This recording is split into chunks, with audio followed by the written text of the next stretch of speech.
Well, hello to the wonderful Sam Adams, the real life coach, who is joining me today for us to talk about. Sam's absolute thing is it starts with you. So that is where we all talk.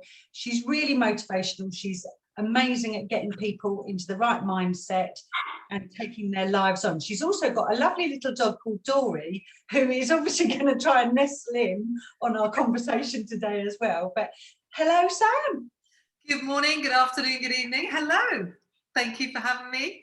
Pleasure. I thought, as you know, I'm a big fan of yours, and I'm a big fan of getting you out into the world so that more people can get your energy, get your mindset, get your tips and advice about how to live a better life. Because whether you're in business, you're running your own business or working in another team, we are all human and we all need to focus on ourselves, don't we, to get ourselves in the right space. Absolutely. Yeah, thank you for that, by the way. Wanting to get me out into the world. That's lovely. But yeah, absolutely. You know what I'm all about. It starts with you. I believe that fundamentally everything starts with us. We are the one person we spend all of our time with. We're our greatest asset and our longest commitment. So we need to make sure that we get our priorities in the right order, and that means self first, as far as I'm concerned. What do you think, when people come and they work with you, because, we're a bit behind the Americans, aren't we, with therapy and coaching and stuff like that, but it's really growing in the UK now, and you see lots of clients. I know you specialise in elite sports people, but we can all learn a lot more from that kind of niche, can't we? But what's usually the biggest problems people come to you with when you see them? I think the one that always comes up is confidence.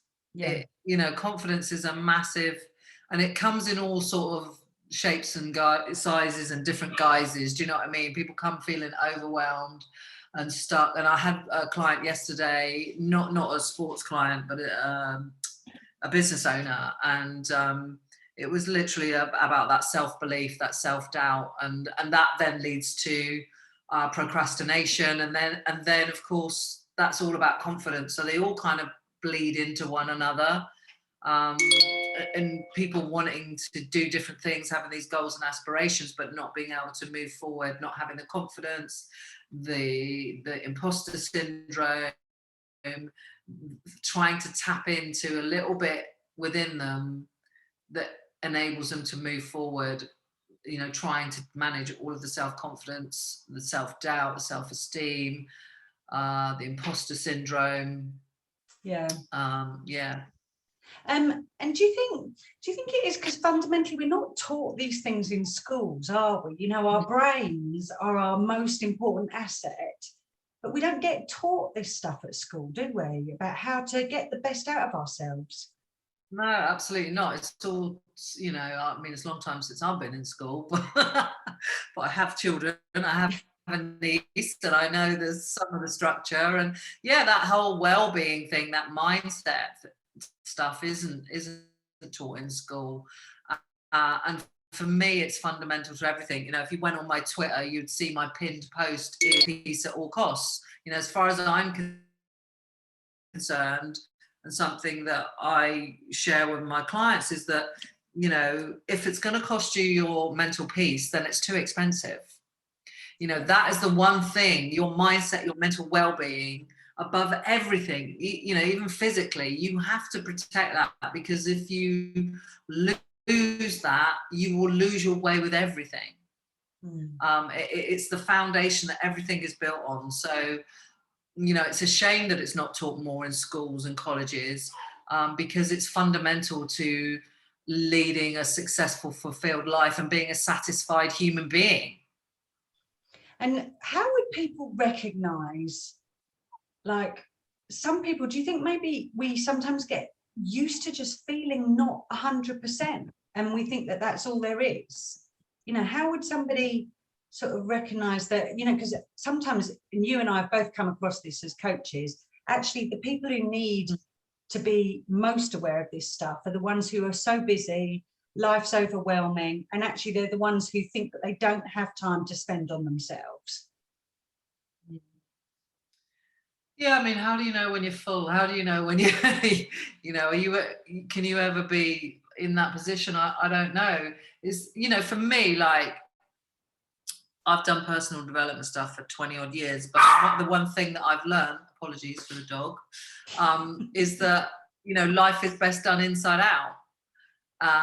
And what I mean by that is that, the stuff that's out there, the world and the things that happen, it's going to keep on happening. The world keeps on worlding, I say. I think it was Brian Tracy that said that originally. And it does, right? The world's going to do what it's going to do, and everyone else is going to do what they're going to do. You cannot control that. You can't control anybody else's actions or behaviors, but you can control yours. And the way to do that is through working from the inside out, working on your mental peace, your mindset, and being able to put, to take a breath, to stop, to notice how you're feeling, and to tap into that internal goodness that is always there, but you have to be able to find it and to tap into it. And the only way I think you can do that is when we slow down. And we've come from, if you think back in the 80s and the 90s, it was all hustle, hustle, hustle, wasn't it? Let's go, let's work 18 hours a day and only sleep for 4. And that made us amazing entrepreneurs and hustlers and human beings. But it doesn't work like that. One thing I take from athletes is that they know, like, peak performance and bringing the best out of themselves isn't continual. And it's the same for all of us, whether you're a CEO, you're in the boardroom, you're a corporate exec, or you're an athlete. We don't perform at our best 100% of the time. And with athletes, they train, they rest, they train, they rest. They train so well that when they compete, it's almost easy because they've trained so hard. But in between all that training, they've rested. And it's the same for us. But the other big thing about their training is it's consistent. If you think about an Olympian, they've got 4 years. They're not going to go all out for the first year and then do nothing for 3, or do nothing for 3 and then do it all in the last year. It's about being consistent and knowing when to rest. And sometimes, and this is another thing you take from athletes, is slow down. Doing less sometimes. I train a lot, that I work out. And I have a little bit of a schedule, and I have a little coach app that tells me, and some days it says, today's a recovery day. And you just need to do nothing. And you can apply that physically, but you can also apply that mentally. And that really, it's ironic, isn't it? Now you're working with elite athletes and sports people.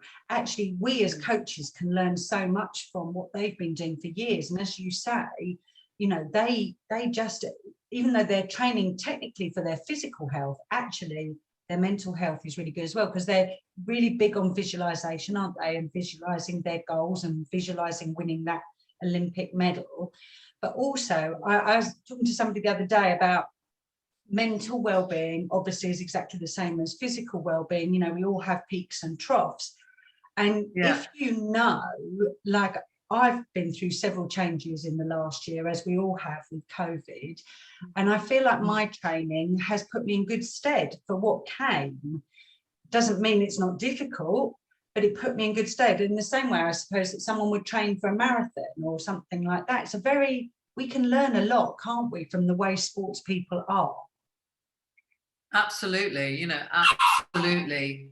I think the mindset thing, is, and I've got my podcast as well, and I've spoken to lots of athletes, and I always talk about, one of the questions I ask quite a lot is, how much does the mental game play a part in your physical game, whether it's on track and field or football or whatever? And there's loads of research into it, and it's huge. It's more than 50%. I know that if you had 2 athletes turn up to a start line, one was super fit, like peak condition physically, but mentally, self-doubt, self-esteem, no confidence, was really poor. You had someone alongside them that was, fitness was okay, but it wasn't peak, but their mindset was like stratospheric, like epic. Who's going to win that race? And I tell you, the person with the mindset will win. 100%. The mind rules the body doesn't rule the mind. And therefore, that's why, somebody called me a performance coach the other week, and I said, look, I'm not a performance coach. It's not what I do. I help people be authentic, be fulfilled, and be a satisfied human being.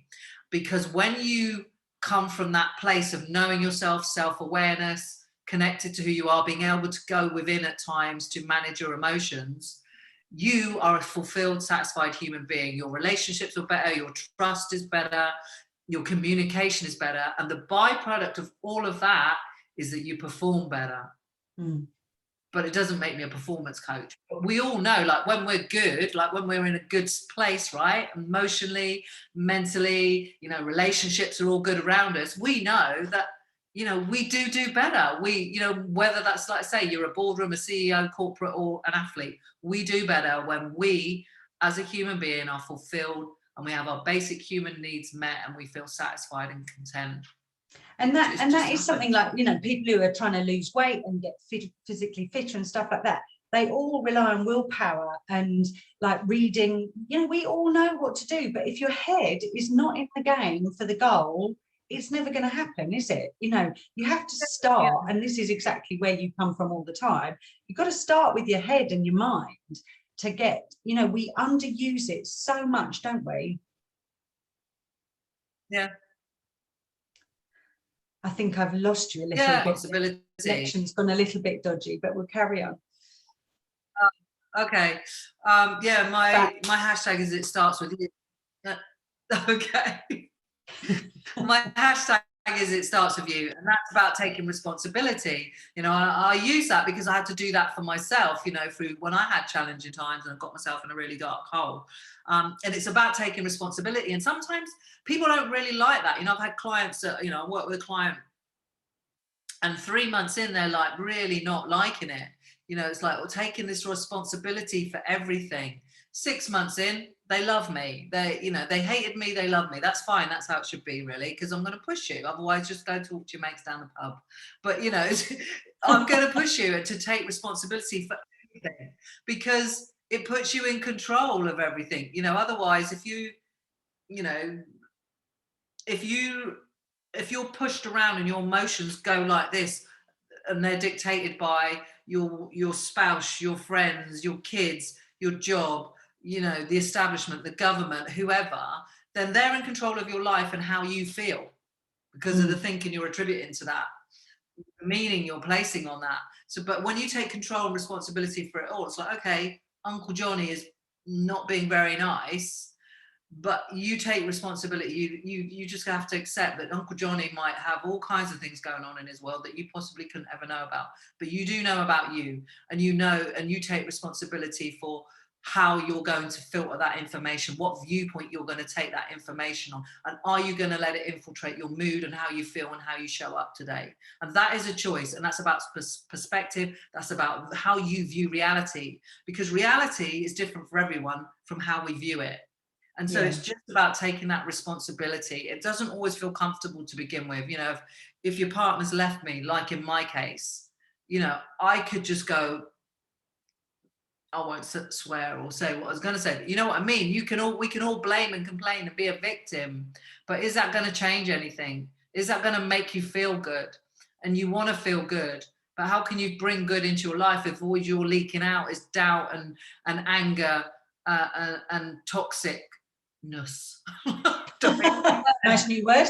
That's a nice new word. Put that one in. It's a little bit like, you know, you drawing on the sports analogy again.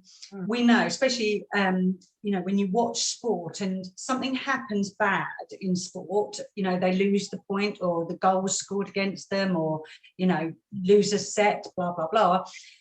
The sports people who recover quicker from that and get back in the game. And you and I both know what processes are going on in the brain for them to do that. And it's in life, if we can build resilience and recover quicker from the, you know, we don't have control over all the things that happen in our life, but if you can recover quicker, then that's a key point for mental strength as well, isn't it? Oh, for sure, for all of us. Like, you know, Dane Kelly Holmes has been on my podcast, and she had loads of setbacks and loads of injuries. But if you listen to her, she talks about, you know, okay, when she got injured, she would take the positives from it. Like, I think the Olympics before 2004, when she won, she came fourth, but she had a stress fracture. And she knew she had that fracture, but she still ran the race and she came fourth. So, and of course that made it 10 times worse doing that race. Yeah. But rather than dwell on the fact that, okay, this is 10 times worse, she actually took strength from that, knowing that if I can come forth with a stress factor, then what can I do when I'm healthy? And so she focused on rehabilitation and being flexible about, how she then went about her training. And the biggest part of resilience for athletes, for all of us, and we can take this from athletes, is being flexible. That's for all of us, because if you remain rigid in your thinking and your behaviors, when the storm hits, you snap and you bend and you break. But if you're flexible and you adjust and you adapt to the situation, and you look for a different angle, like I always talk about insights and viewpoints. If you can find a different angle, find a different viewpoint, and be adaptable and flexible, that's how you build resilience. Yeah. And funnily enough, one of our values at Inspire is flexibility.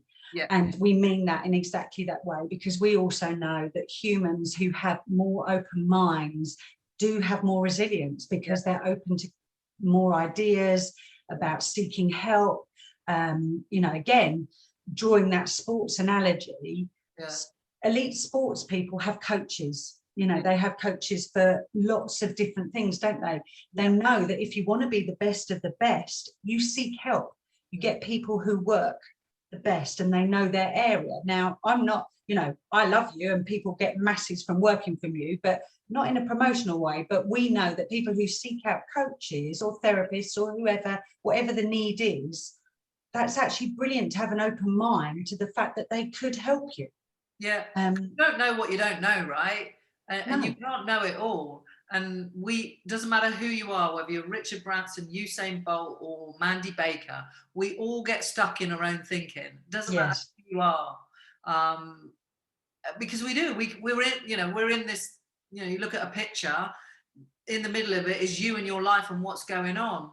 I come along as a coach. I can see the beautiful picture, but I can see the frame around it as well, which is the bit that you can't see. No, it's a bit like you can always help other people with, if we were taking our coaching heads off as friends, you can always see the answer for everybody else, can't you? But when it's you, that's what I see. We all get stuck in our own thinking because we've got habitual patterns of thinking and behaviors, and sometimes we need someone to come in that's going to just help us have a little insight, or even a big insight that actually for a CEO or a business owner, that could mean thousands of pounds or massive changes within their company.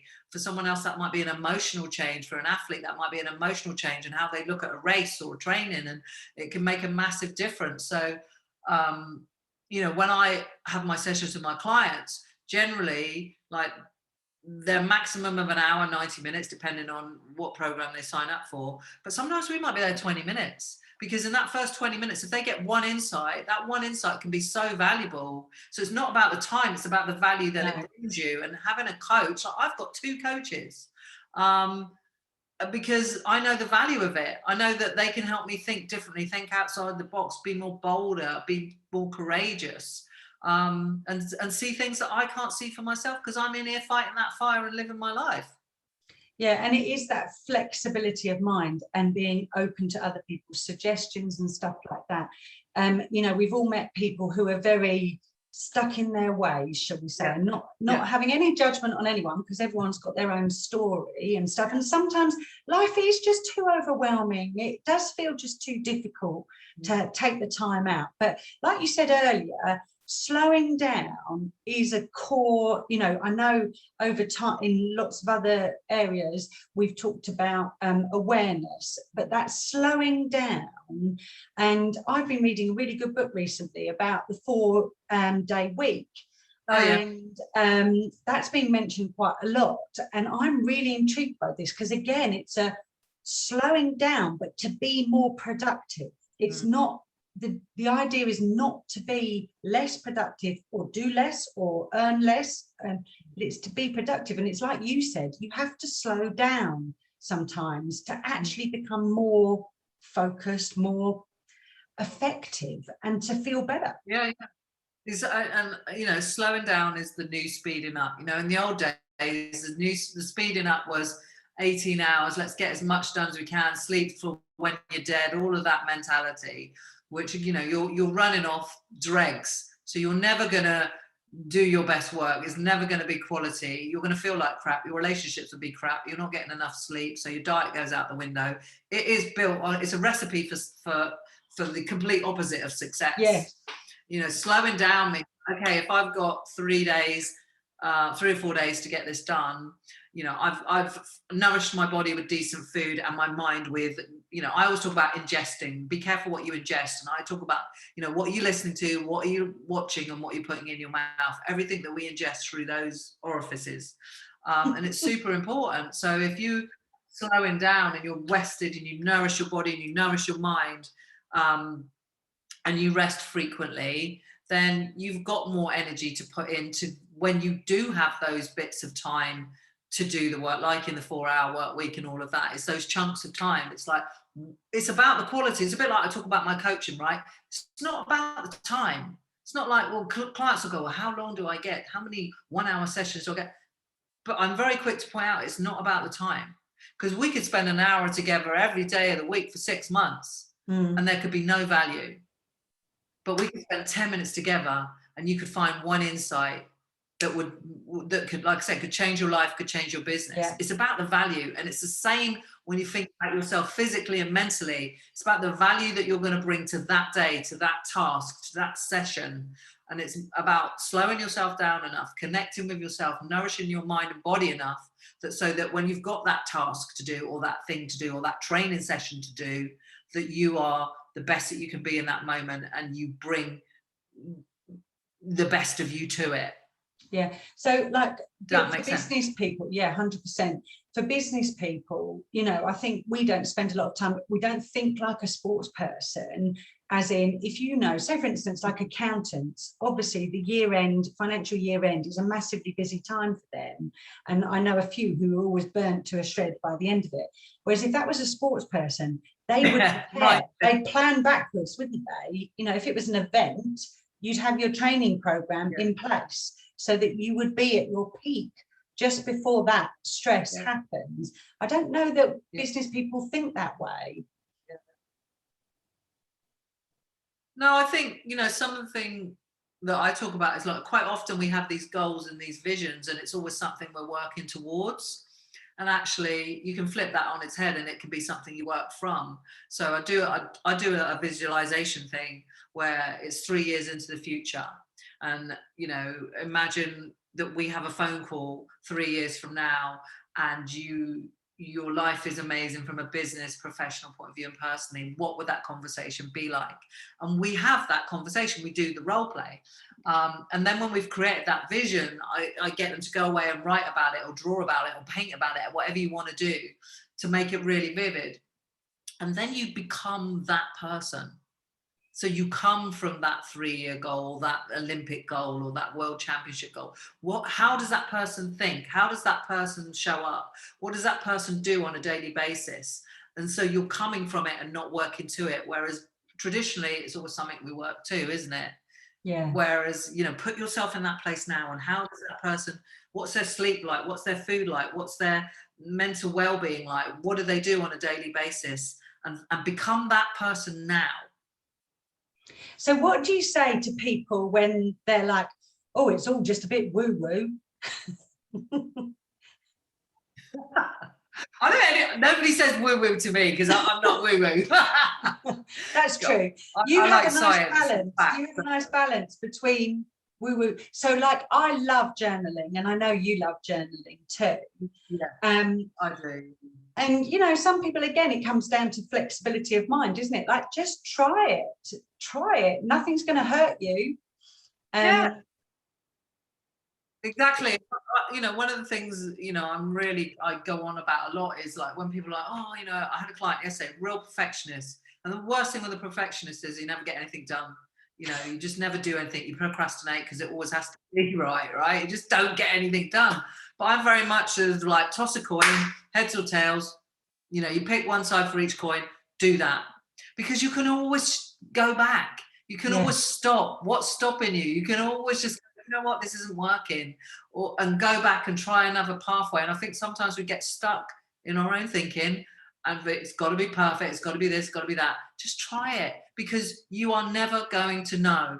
Chances are our imagination has overdone it because it's really good at doing that, and things never turn out how we expect them to. You know, if you think what your success might look like, you know, if I think about my success, how I always thought that would look, it isn't anything like I thought it would be 10 years ago. It's completely different. And I think that happens a lot. It's never how we envisage it to be. You know, you again going back to Dame Kelly Holmes, she didn't actually envisage winning 2 gold medals. You know, that was not what success looked like for her. So invariably it isn't how we think it's going to be. So just try, just give something a go, give it your best. If it doesn't work, learn from it and go and do something else. And actually, I think I can't remember there was a president.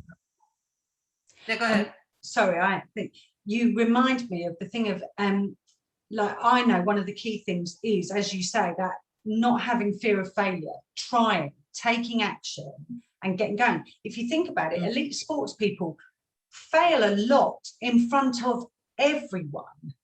You know, what can we learn from their mindset, that they're willing to put themselves in the public eye and fail quite a lot of the time? Or, you know, it's not failure, but it is, isn't it? You don't win all the time. You know, their mindset. You know, it's flipping failure on its head and knowing that it's progress. Because if you've got an athlete whose goal is to win the Olympics or, you know, win a championship or whatever, every little failure is progress. Yeah. But and this is why I talk about perspective and viewpoint, how you look at it. Because you know, if you're a perfectionist or whatever, well, that's not good enough, and you're going to berate yourself, self-doubt, self-esteem, confidence goes out the window. You never do anything again. But if you've got someone who's resilient and has got flexible of thinking, they'll know that every time that they don't achieve or they fail, for want of a better word, there is something in it, and I promise you there is something in every failure, every mistake to learn, and they will take that learning and they will apply that. And that's your lesson. Your lessons are in the failures. So they look at failures in a completely different way, as an opportunity to learn, to grow and to progress. So it's progression and not failure. Yeah. And again, it's about perspective and how you learn to look at it. Yeah, and flexibility, that if you can learn to embrace what maybe some people would put as failure, and that you can embrace that, the more joy you can get at. Again, failure and success are hard words to use, aren't they? But I do think that's a key as well, to get that confidence to try and not be afraid of the consequences is a really key way of building resilience. I think I mean, confidence is obviously just comes from doing. It's just not, you can read all the books in the world and go to all the seminars and you're probably still not going to come away. You know, we feel better, don't get me wrong, but confidence comes off the back of doing. It's about being courageous more than anything. And that's what, you know, like, you know, I think of a track and field star that I'm going to be working with, and they just need more courage. The courage to just go and do it and accept that you're going to get it wrong at times, but that is your lesson. And so, I guess I do help some people be more courageous, but that's where your confidence will come. Come as from, you say, and the facing key those fears. We were talking earlier, weren't we, about take-home tips, and you sort of think actually flexibility of mind and taking action are two really core things, aren't they? You know, you can't test yourself if you don't do anything. Oh, for sure. Even if the action is it's like, you know, when I first wanted to be a coach. Yeah, exactly. You know, it can be the smallest things. And, you know, sometimes we think we have to have it has to be something big. But actually, it can be the smallest things. I think it's James Clear that talks about, you know, if you were 1% improved every day for 1 year, you'd be 37 times better by the end of the year. Now, you know, if you thought that you could be 37 times better by the end of the year, you want to be it.